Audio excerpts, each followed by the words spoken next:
போராடுவோம். சார் வணக்கம். வணக்கம்.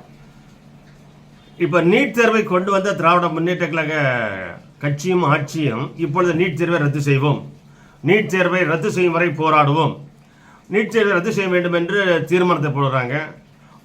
தொகுதி சீரமைப்புக்காக தீர்மானம் போடுறாங்க. கச்சத்தீவை மீட்போம் என்று தீர்மானம் போடுறாங்க. சுய ஆட்சி வேண்டுங்கிறதுக்கு தீர்மானம் போடுறாங்க. இப்படி தீர்மானமே போட்டுட்ருக்காங்களே, இதை எதை காட்டுகிறது? இதற்கு வேற வேலை இல்லையா?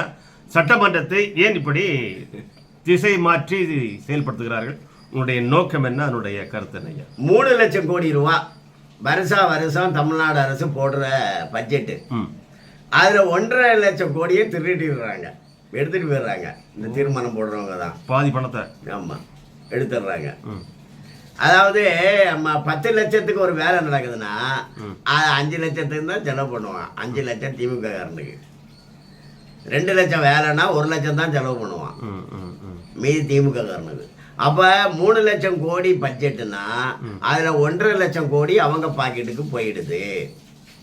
தினசரி 1000 கோடி டாஸ்மாகில் இருந்து ஸ்டாலின் வீட்டுக்கு போகுது. ஆனால் அவங்க புலனாய்வுத்துறை கண்டுபிடிச்சது ஒரே ஒரு 1000 கோடி தான். ஏதோ ஆதாரம் இருக்குன்னு, ஆதாரம் கிடைக்கணும்ல, ஆதாரம் கிடைக்கல. கிடைச்சது அதுதான். அது வழக்கு நடந்தது, மணல் கொள்ளை நடக்குது, கிரானைட்டு கொள்ளை நடக்குது, எல்லாம் வழிப்பறி தான் நடந்துட்டு இருக்கு. இப்போ டிரான்ஸ்ஃபர் போட வேண்டியது ஒரு 50 பேருக்கு டிரான்ஸ்ஃபர் போட்டுருவான். அவன் ஒன்று 50 பேரை அங்கே போய் நிற்பான். ஐயா என் பிள்ளைங்க படிக்கணும், எனக்கு மாற்றாதுங்க. சரி, ஆளுக்கு ஒரு 2 லட்சம் ரூபா கொடுத்துட்டு மாற்றி போடியா, அவன் கேட்குறது அதே இடத்துக்கு கூட போட்டுருக்கான். அவன் கேட்குறது போடு, ஆளுக்கு 2 லட்சம் 5 லட்சம் வாங்கிக்க அப்படிமா. அப்படி வாங்குறதுல அப்படியே இப்படி மொத்தமாக கொள்ளையடிக்கிற வேலை தான் இந்த அரசாங்கத்தில் நடக்குது.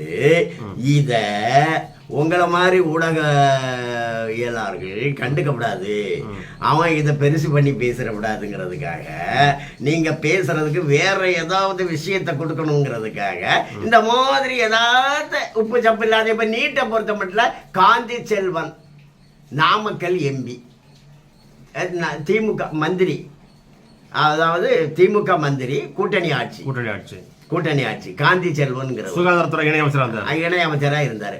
அவர் தான் அந்த நீட்டு மசோதாவை அறிமுகம் செஞ்சு பேசினார் நாடாளுமன்றத்தில். அதை நீட்டு மசோதா பாஸ் ஆச்சு. யார்? திமுக தான் அறிமுகம் செஞ்சது, பாஸ் ஆச்சு தான். சிலர் எதிர்த்து வழக்கு தொடுத்தாங்க. யார் தொடுத்தா? அந்த கிறிஸ்தவ கல்லூரிகள் எல்லாம் எடுத்து வழக்கு தொடுத்தாங்க. ஏன்னா இதில் நமக்கு சம்பாத்தியம் குறைஞ்சி போயிடுது அப்படின்ட்டு. இப்போ நீட்டில் ரேட்டு இவ்வளோதானே இருக்குது. ஆனால் இந்த திமுக காரங்க நடத்த மருத்துவ கல்லூரிகளில் ரேட்டு இவ்வளோதானே இல்லை, எவ்வளோ வேணாலும் வாங்கிக்குவான். ஒரு சீட்டு 1 கோடி மேலே வாங்கிடுவான். இது 2 லட்சம் 3 லட்சம்னு இருக்குது நீட்டில். நீட்டு வெறுமனே டெஸ்ட்டு மட்டும் இல்லை, அது ரேட்டையும் குறிக்குது. அப்போ இந்த ரேட்டுக்காக இந்த கல்லூரிகள் வழக்கு தொடுத்தாங்க. வழக்கு தொடுத்த அந்த உச்ச நீதிமன்றத்தில் வழக்கு நடந்தது. வழக்க பேசுனது நீட்டு இருக்கணும்னு பேசுனது காங்கிரஸ் சிதம்பரத்தோட மனைவி நளினி சிதம்பரம் தான் அதுக்கு வக்கீல். அப்படி உச்ச நீதிமன்றம் நீட்டு வேணும்னு தீர்ப்பு வழங்கிடுச்சு. அதனால தான் நீட்டு நடந்துட்டு இருக்கு. அப்போ திமுக கொண்டு வந்தது உச்ச நீதிமன்றம் வரைக்கும் போய் நீட்டு வேணும்னு முடிவாகி நடக்குது. அப்போ இந்த உதயநிதியும் ஸ்டாலினும் இன்னைக்கு நீட்டு விலக்கப்படும் வரை போராடுவோம். அப்போ அவன் காந்தி செல்வன் வீட்டில் போய் கழுவி ஊத்தான் முதல்ல நாமக்கல்ல. ஏன்னா கருணாநிதியை கேட்காமல செஞ்சாரு காந்தி செல்வன். கருணாநிதியை கேட்டு தானே செஞ்சாரு. திமுகவினுடைய கொள்கை தானே அது. அப்போ நீங்களே எந்த கட்சி? இப்போ ஸ்டாலினும் உதயநிதியும் எந்த கட்சி? நீட்டுக்கு எதிராக தீர்மானம் போடுறீங்க எப்படி? இது திமுகவினுடைய கொள்கை தான் நீட்டு, காங்கிரஸ் கட்சியினுடைய கொள்கை தான் நீட்டு. உச்ச நீதிமன்றம் போச்சுது. யாரு? சில கொள்ளையடிக்கிற கல்வி நிறுவனங்கள் வழக்கு தொடுத்தான்.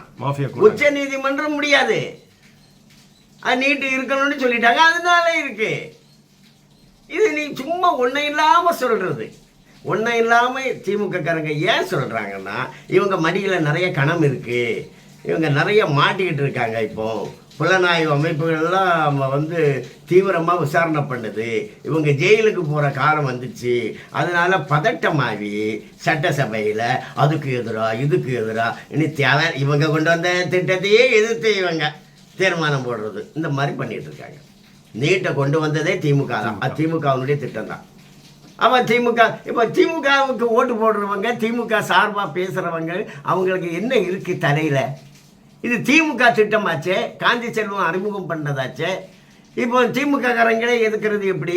இது உச்சநீதிமன்றம் அனுமதிச்சதாச்சே. உச்சநீதிமன்ற தீர்ப்பை எதிர்த்து போராட முடியுமா? ஒண்ணு செய்யலாம், மீண்டும் உச்சநீதிமன்றத்துக்கு போகலாம், வழக்கு தொடுக்கலாம். இதுவரை போக மாட்டேங்கிறாங்களா? போக மாட்டேன்.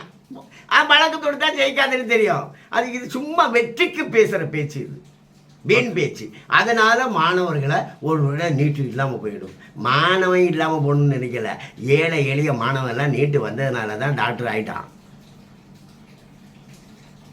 ஏழை எளிய விவசாயிகளுடைய பிள்ளைங்களெல்லாம் நீட்டு வந்ததுனால தான் டாக்டர் ஆயிட்டான். இப்போ நீட்டு வேண்டான்னு சொல்றது மருத்துவக் கல்லூரி நடத்தக்கூடிய பண முதலைகள். அவங்களுக்காக தான் ஸ்டாலின் உதயநிதியும் பேசுறாங்க. வணக்கம்.